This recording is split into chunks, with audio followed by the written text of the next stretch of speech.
Oke, boleh saya sedikit cerita ya untuk Bapak Ibu semuanya pada malam hari ini. Kebetulan topik yang diambil adalah hemohim. Jadi saya adalah eh, salah satu yang dititipin penyakit yang namanya myasthenia gravis. Myasthenia gravis itu kelemahan pada otot dan syaraf, yaitu putusnya komunikasi antara otot dan syaraf yang mengakibatkan kita ini sama sekali tidak bisa beraktivitas dengan baik, yang artinya semua loyo. Awal-awal ditandai itu dari mata yang semakin menurun fungsi penglihatan jadi double, kemudian setelah mata mulai turun ke tangan, tangan kemudian belum lagi suara serak, kemudian ngomong juga tidak terlalu enak, kemudian lama-lama kaki juga mengalami hal yang kesulitan untuk berjalan karena hal itu. Jadi salah satu indikasi dari myasthenia gravis adalah hal-hal yang seperti itu.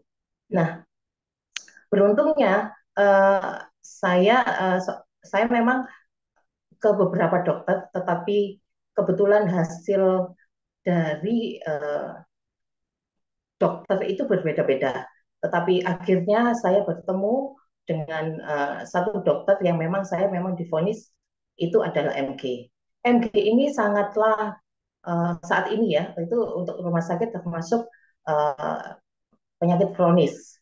Karena apa? Karena kalau tidak ditangani dengan benar, maka akan menjadi hal-hal yang lebih fatal dan berakibat kematian. Saat ini uh, penderita MG itu untuk pengobatannya adalah dengan pengobatan, yaitu dengan steroid, ditambah dengan memang obat untuk autoimun.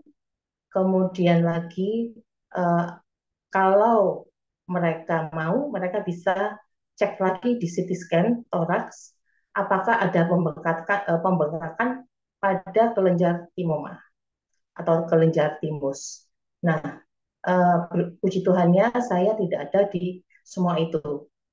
Artinya adalah di kelenjar timus itu. Tetapi saya dengan pengobatan, yaitu pengobatan dengan steroid dan apa mestinon. Mestinon itu untuk autoimunnya.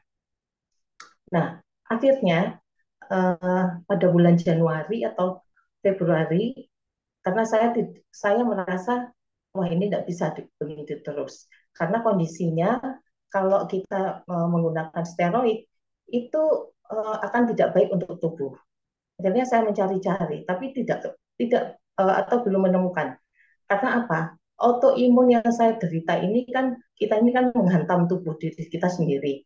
Yang artinya uh, pasukan yang harusnya itu menjaga, tetapi dia menghantam, kacau tubuh. Jadi uh, obat-obatan pun yang seperti steroid lama-lama akan tidak bisa berfungsi dengan baik. Jadi ketagihan. Nah, akhirnya singkat cerita saya dipertemukan dengan Bu Sylvia. Bu Sylvia sebelumnya Bu Sylvia saya juga mencari-cari tahu, tetapi akhirnya saya minta informasi detail sekali dengan Bu Sylvia mengenai hemohim ini. Dia kasih banyak sekali artikel, dia support sekali informasi, dan akhirnya saya memakai hemohim itu. Nah, hemohim yang saya rasakan jauh berbeda. Artinya, yang uh, yang sehari-hari saya tidak merasa stres, saat ini saya juga merasakan beda banget dengan hemohim itu. Nah, sampai sekarang saya tetap menggunakan hemohim itu dengan satu hari satu ataupun kalau sudah pada kondisi yang ini kan babil ya batuk pilek ini banyak sekali itu saya bisa dua atau tiga. Nah itu jadi dengan adanya hemohim ini sangat-sangat membantu saya untuk bisa menjaga fungsi imun di tubuh saya yang kacau ini. Itu tadi ya sudah dijelaskan bahwa ada imunodulator itu. Nah, dari sini harapan saya memang ke depannya saya akan menjadi lebih baik dan meninggalkan obat-obatan dokter itu. Jadi demikian. Boleh kita kasih tepuk tangan ya, Bu Yolan, luar biasa, sudah mau berbagi, sudah mau sharing, karena sharing Ibu ini mungkin bisa membantu teman-teman yang lain yang punya masalah yang sama. Semoga uh, bisa kedepannya bisa melepaskan obat-obatan yang dari dokter dan hanya bisa minum konsumsi hemohim aja sudah bisa membantu pemulihan dari Ibu Yolan. Terima kasih Bu Yolan. Terus semangat. Ini sudah malam juga. Mungkin tadi Pak Mike bilang efek obatnya juga kurang baik Bu ya. Kalau udah malam-malam bikin lemes juga ya. Semoga terbantu dengan hemohim. Oh, enggak. Memang kalau untuk orang yang miastenia gravis ini kan untuk rasa capeknya itu di luar kontrol kita. Ah, Jadi kita sebenarnya aktivitas itu enggak terlalu seperti orang normal, tapi ya tiba-tiba capek begitu aja. Jadi seperti itu. Nah, ini harapan saya dengan adanya menggunakan hemohim itu kan saya malam ini kan tadi pakai ya. Jadi itu saya kalau enggak memakai itu kondisi tubuh itu udah apa ya loyo kalau untuk jam-jam sekian. Nah, tetapi dengan terapi seperti ini lama kelamaan itu membuat saya menjadi lebih fresh.